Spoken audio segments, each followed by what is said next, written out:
Hello மக்களே, கார்த்தி ரேவதி செம இன்ட்ரெஸ்டிங்காக போயிட்டுருக்கு. ரொம்ப நாளுக்கு அப்புறமா எப்போவுமே சைலண்டாக இருக்க நம்ம கார்த்தி இந்த வாட்டி செம கெத்தாக வந்து காரில் இறங்குறாங்க. அது மட்டும் இல்லாமல் சாமுண்டேஸ்வரி ஏலத்தில் விடுற செங்கசூளை நம்ம கார்த்தியோட தலைமையில் வருதுன்னே சொல்லலாம். அதே சமயத்தில் இதெல்லாம் தெரிஞ்சுக்கிட்ட சாந்திரா பயங்கரமாக டென்ஷன் ஆகிறாங்க. நம்ம கார்த்தியை செம பவராட்டு பார்த்துட்டு இருந்த சாமுண்டேஸ்வரி அப்படியே அதிர்ச்சி ஆயிடுறாங்க. எவ்வளோ பெரிய இடத்துல இருக்கக்கூடிய ஆள் இப்படி ஒரு நிலைமையில நம்ம கீழே டிரைவரா வேலை பார்க்குறாங்களே அப்படின்னு சொல்லிட்டு யோசிக்க ஆரம்பிக்கிறாங்க. நம்ம கார்த்தி செம கெத்தா அந்த இடத்துல வராங்கன்னே சொல்லலாம். வீடியோக்குள்ள போறதுக்கு முன்னாடி நம்ம சேனலுக்கு சப்ஸ்கிரைப் பண்ணுங்க, அப்படியே பக்கத்துல இருக்க பெல் ஐக்கனை கிளிக் பண்ணுங்க. அப்பதான் நான் போடுற வீடியோலாம் உங்களுக்கு நோட்டிபிகேஷனா வரும். நம்ம மயில் வாகனமும் ராஜராஜனும் கார்த்திட்டு வந்து பேச ஆரம்பிக்கிறாங்க. கார்த்தி சந்திரா சொன்னபடியே சாமுண்டேஸ்வரியும் எதை பத்தி யோசிக்காம செங்கசூளை ஏலத்துல விடலான்னு சொல்லிட்டு அதுக்கான ஏலமும் நாளைக்கு நடக்க போகுது. ஏதாவது ஒரு பிளான் கண்டிப்பா சந்திரா வச்சிருப்பா. ஏதாவது நமக்கு அவமானப்படுத்துற மாதிரி சம்பவம் நடக்க தான் போகுது. இத்தனை வருஷமா நீங்க தான் அந்த சூளையை நல்லபடியா பார்த்துட்டு இருந்தீங்க. இப்ப எல்லாமே தலைகீழா மாறிடம் போல இருக்கே மாப்பிள்ள அப்படின்னு சொல்லிட்டு நம்ம கார்த்திட்ட ராஜராஜன் மயில் வாகனம் சொல்லும் போது கார்த்தியும் நீங்க எல்லாம் எதுக்குமே கவலைப்படாதுங்க, எல்லாமே சரியாயிடும். எப்படி இருந்தாலும் நான் வாங்க வந்தாலும் கண்டிப்பா சாமுண்டீஸ்வரி அத்தை அந்த இடத்துல தடுத்து நிறுத்திடுவாங்க. இதுக்கு ஏதாவது ஒரு வழி இருக்கும்னு சொல்லி நம்ம கார்த்தி ராஜராஜனை சமாதானப்படுத்துறாங்க. அதே சமயத்துல இன்னொரு பக்கம் பாத்தீங்கன்னா காளியம்மையும் சந்திரா கிட்ட வந்து கண்டிப்பா இந்த செங்கல் சூளை நமக்கு கீழே வந்தாகணும், அப்பதான் இந்த சாமுண்டீஸ்வரியை பழி வாங்க முடியும். ஒவ்வொரு சமயமும் வாய்ப்பு கிடைக்கும் போது அவளோட சொத்துக்கள் எல்லாத்தையுமே அழிச்சு ஒரு கட்டத்துல அவளை நடுத்தருல கொண்டு வரணும்.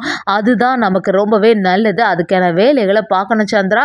கண்டிப்பா நமக்கு கீழே தான் அந்த செங்கல் சூளை வந்தாகணும்னு காளியம்மா மூத்தவேல் எல்லாருமே நம்ம சந்திரா கிட்ட ஐடியா சொல்லும் போது சந்திராவும் நீங்க எதுக்குமே கவலைப்படாதுங்க, நான் அனுப்பின ஆளு தான் கண்டிப்பா இந்த ஏலத்துல வின் பண்ண போறான்னு சொல்லிடுறாங்க. அது மாதிரி நம்ம சந்திரகலாம சாமுண்டீஸ்வரிட்ட அக்கா செங்கல் சூளை ஏலத்துக்கு ரொம்பவே நேரம் ஆயிட்டு சீக்கிரமா வா ஏலம் ஆரம்பிச்சிட போகுது அப்படின்னு சொல்லிடுறாங்க. சாமுண்டீஸ்வரியும் ஒரு கட்டத்துல நம்ம இவ்வளோ கஷ்டப்பட்டு உருவாக்கின ஒரு கோட்டை இந்த மாதிரி சீக்கிரமாட்டு ஏலத்துக்கு போகுதே, இப்போ என்ன செய்யறதுன்னு யோசிச்சாலுமே அந்த யோசனை எல்லாத்தையுமே நம்ம சந்திரகலா மாற்றி விடுறாங்க.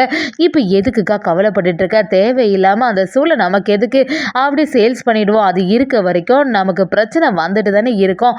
அதுக்கப்புறமா இதை ஒரு சாக்கா வச்சுட்டு அந்த டிரைவர் பையன் வேற நம்ம குடும்பத்துக்குள்ளே வரதுக்கு பார்ப்பான், அதுக்கு நம்ம அனுமதிக்கவே கூடாது அப்படி சொல்லி நம்ம சாமுண்டீஸ்வரியோட மனசை சந்திரகலா மாத்திட்டே இருக்காங்க. சாமுண்டீஸ்வரியும் நம்ம கார்த்திகை மேல இருக்க கோபத்தினால எதை பத்தி யோசிக்காம ஏலத்துக்கு கிளம்பிடுறாங்க. ராஜராஜனும் ஈஸ்வரி கிட்ட வந்து ஈஸ்வரி கொஞ்சமாவது யோசிக்கிறியா, இத்தனை வருஷமா நம்ம கஷ்டப்பட்டு உண்டாக்குன அந்த செங்கல் சூளையை ஒரு நிமிஷத்துல ஏலத்துக்கு விடலான்னு எப்படி உனக்கு மனசு வந்துச்சு, யோசிச்சு பாரு சாமுண்டீஸ்வரி. சொன்னாலும் நம்ம ஈஸ்வரி கேட்குற மாதிரி இல்லை, என்ன நடந்தாலும் அந்த சூழனால எனக்கு பிரச்சனை வரக்கூடாது, அதனால அதை ஏலத்துல விடுறது தான் எனக்கு சரியா படுதுன்னு சொல்லி ரெண்டு பேரும் அந்த இடத்துல இருந்து கிளம்பிடுறாங்க.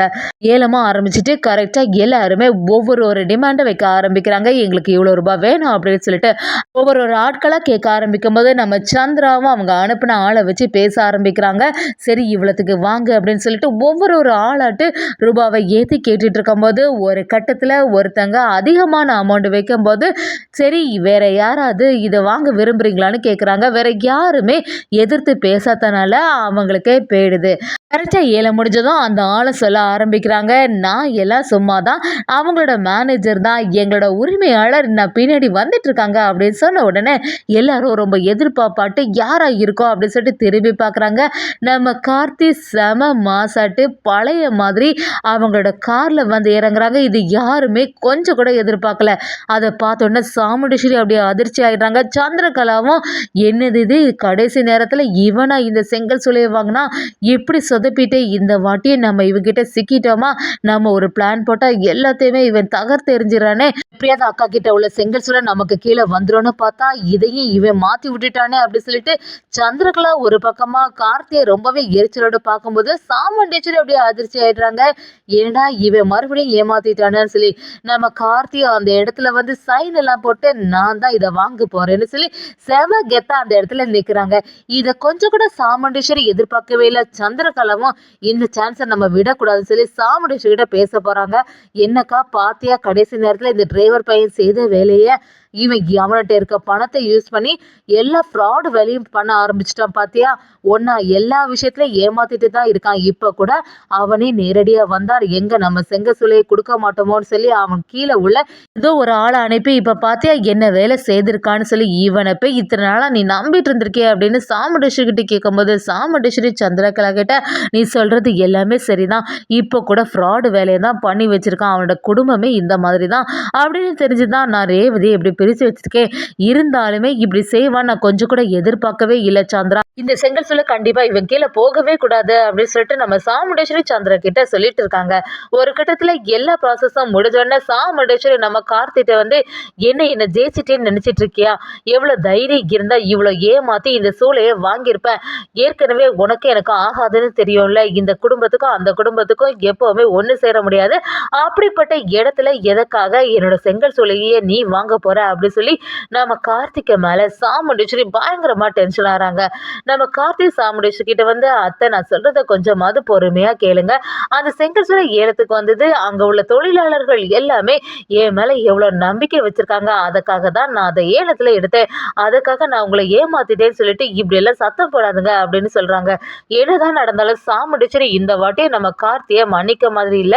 மறுபடியும் நம்ம கார்த்திக்கு மேல ஒரு தப்பான எண்ணத்தை தான் வைக்கிறாங்க. அதே சமயத்துல சந்திரகலாம கார்த்திட்ட வந்து இந்த வாட்டி நீ ஜெயிச்சிட்டேன்னு சொல்லிட்டு தப்பு கணக்கு போடாத. எப்பவா இருந்தாலும் என்னோட அக்கா மனசுல நீ இடம் பெறவே முடியாது. எப்படியும் உன்னை அவ வீட்டுல ஏத்த போறதும் இல்லை. அதனால எப்படி இருந்தாலும் என்னோட அக்கா மனசை நீ மாத்தவே முடியாது. இன்னும் கொஞ்சம் உன் மேல கோபம் அதிகமா தான் இருக்குது அப்படின்னு சொன்ன உடனே நம்ம கார்த்திகை சந்திரா கிட்ட வந்து உங்களோட பிளான் எல்லாமே எனக்கு நல்லாவே தெரியும். எப்படி இருந்தாலும் உங்க அக்கா குடும்பத்தை அழிக்கணும்னு சொல்லிட்டு தான் நீங்க எப்பவுமே ஒரு எண்ணத்தோட சுத்திட்டு இருக்கீங்க. இனியும் இந்த எண்ணத்தோட இருந்தீங்கன்னா அதுக்கப்புறமா நடக்கிறதே வேற. இப்ப வேணும்னா நான் செங்கல் சூளையை வாங்கியிருக்கலாம்.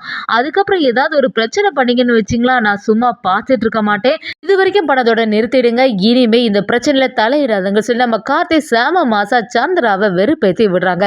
வீட்டுக்கு வந்த சாமுண்டேஸ்வரி பயங்கரமா டென்ஷனா இருக்கதை பார்த்த ராஜராஜனும் என்ன ஈஸ்வரி அப்படி நடந்துச்சு அப்படின்னு கேட்கும்போது சாமுண்டேஸ்வரியும் வேற என்ன எல்லாத்துக்கும் காரணம் இவங்க குடும்பத்தை சேர்ந்தவன் தான். அவன் தான் ஃப்ராடு வேலை பண்ணி இப்ப அந்த செங்கல் சூளையை அவன் கீழே கொண்டு வந்துட்டான் அப்படி சொன்ன உடனே ராஜராஜனும் கொஞ்சம் சந்தோஷப்பட்டாலும் சாமுண்டேஸ்வரி கிட்ட சமாதானப்படுத்த பாக்குறாங்க. நீ எதுக்கு ஈஸ்வரி இதுக்கு டென்ஷன் ஆயிட்டு இருக்க? ஏற்கனவே கார்த்தி மாப்பிள்ள அந்த செங்கல் சூளையை நல்லா தானே பார்த்துட்டு இருந்தாங்க. அதுபடி நல்லபடியா பார்ப்பாங்க. நீ எதுக்கும் கவலைப்படாதுன்னு சொல்லும்போது சாமுண்டேஸ்வரியும் அவன் இப்பவும் ஃப்ராட் வேலை பண்ணி தான் இந்த வேலையெல்லாம் செய்திருக்கான்னு சொல்லிட்டு பயங்கரமா டென்ஷன் ஆகிறாங்க. ரேவதியும் அந்த இடத்துல வந்து என்னம்மா நீ தேவையில்லாம அவங்கள இப்படிலாம் பேசிட்டு இருக்காத. அவங்களுக்கு என்ன மரியாதை கொடுக்கணுமோ அந்த மரியாதையை நீ கொடுத்து தான் ஆகணும். அவங்க ஒன்றும் இன்னும் இந்த வீட்டில் உள்ள டிரைவர் ஆள் கிடையாது. அவங்க என்ன தொட்டு தாலி கட்டின இந்த வீட்டோட மாப்பிள்ள. அதனால அதுக்கான மரியாதையை கொடுத்து பேசுங்கன்னு சொல்லிட்டு நம்ம சந்திரா கிட்டேயே சாமுண்டேஸ்வரிகிட்டே செம்மையா நம்ம ரேவதி வெளுத்து வாங்குறாங்க.